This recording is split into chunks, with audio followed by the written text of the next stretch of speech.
The quiet room. Julia arrived in Charleston for her studies. She was the apple of her parents' eye who didn't want to send her alone to the city. They decided to rent her an apartment from an older woman. She struggled to drag her suitcase across the worn parquet and looked around. The apartment was perfect, spacious, bright, located in the heart of the city, and the price suspiciously low. The landlady, an older woman with penetrating eyes, said, "Such a young girl, so pretty and well-behaved." She then pressed the key into her hand. Before leaving, she looked at Julia with a strange expression on her face. "One more thing, darling," she said in a low, trembling voice. "The door to that room." She pointed to the dark wooden door in the corner of the apartment. Its surface was smooth, without a handle, as if it was never meant to be opened. "Never open it. This is the quiet room." Julia nervously laughed, but the older woman didn't smile. Instead, she adjusted her scarf and left, leaving Julia alone. On her first evening, Julia unpacked, made herself some tea, and sat on the couch, scrolling through her phone. The silence in the apartment was thick and unnatural. She was used to the noise of the street, the sounds of traffic and people. Here, there was absolute silence. Night fell quickly. Julia lay in bed, staring at the ceiling. She barely closed her eyes when she heard a faint scraping on the floor. She raised her head. The sound was coming from behind the door to the quiet room. Julia held her breath. Maybe it was the pipes, or just the usual noises of an old building. Yes, it had to be that. She squeezed her eyes shut and forced herself to sleep. The next night, the sounds returned. This time, they were louder, and they lasted longer. On the third day, Julia met a neighbor, an older woman, who smiled faintly at her. "How is your stay?" the neighbor asked. "Good, but..." Julia hesitated. "Every night I hear strange noises coming from that locked room. The landlady told me not to open it. Do you know why?" The neighbor turned pale. She was silent for a moment, then looked at Julia with a look of sympathy. "This apartment," she began, but then noticed someone coming toward them and hurried away. The landlady came up, raising her voice. "You shouldn't be talking to anyone, young lady." Julia felt a chill run down her spine. In the evening, full of unease, Julia decided to search for information about the apartment's history.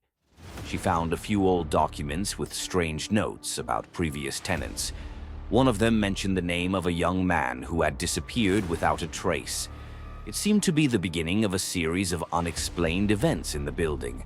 After his disappearance, many residents didn't leave their apartments, fearing for their safety. That evening, Julia decided to record the sounds coming from behind the quiet room's door. She placed her phone on the table, turned on the recorder, and went to sleep. In the morning, with her heart racing, she played the recording. At first, there was only silence. Then, tapping, rhythmic, faint. And then, a whisper. "Julia, Julia." Julia dropped the phone. Her hands were shaking. This was impossible. It couldn't be. Something was wrong. That whisper. She began searching the apartment. Under the kitchen drawer, she found an old, dusty photograph. In the photo, Julia was sleeping. Her heart raced faster. The next morning, she went to the landlady, accusing her of what she was doing in her apartment and why she took a picture of her. The woman, of course, denied everything. Julia's sleep was becoming worse. Every night she heard footsteps. Not loud, but distinctly felt. A faint scraping, stopping just below the door. This no longer left Julia at peace. In the basement, she found an old chest of drawers filled with old things. Letters, bills, documents. There was also a short diary. When she opened it, she noticed that the entry was particularly disturbing. "I tried to escape for a long time, but this woman won't let me leave. I tried to uncover the truth about the quiet room. I opened the door, And the text ends there. She realized her suspicions were true. She had to do something before it was too late. The next night, waking up in the middle of the night, she smelled sweat and mildew, as if someone had just been in her bedroom moments ago. She decided to act. She searched the apartment, determined to enter the quiet room at all costs, and found traces of someone who had been living there in secret. But it wasn't just a mattress and dirty clothes. In one of the drawers, she came across an old photo, an older woman and a man standing next to each other. The landlady, the same one who had warned her. And next to her was a tall, thin man with a strange smile. On the back of the photo, there was a single sentence: "Forever together." Julia felt something squeeze in her stomach. Where was that man?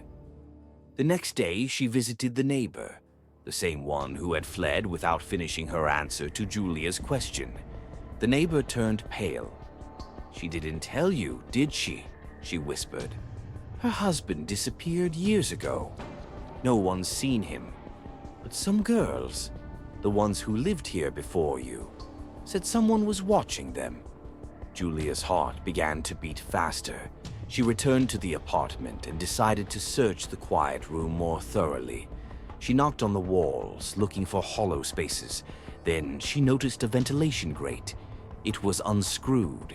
Inside, she saw a gap large enough for someone to squeeze through. Julia approached cautiously, shining a flashlight into the darkness. And then she saw eyes, wide-open eyes, staring directly at her. Julia screamed and jumped back, but something moved in the darkness. A hand emerged from the gap. At that same moment, she heard a key turning in the lock. It was the landlady. Julia spun around and saw that the older woman was standing in the doorway, calm, as if nothing had happened. "You shouldn't have searched."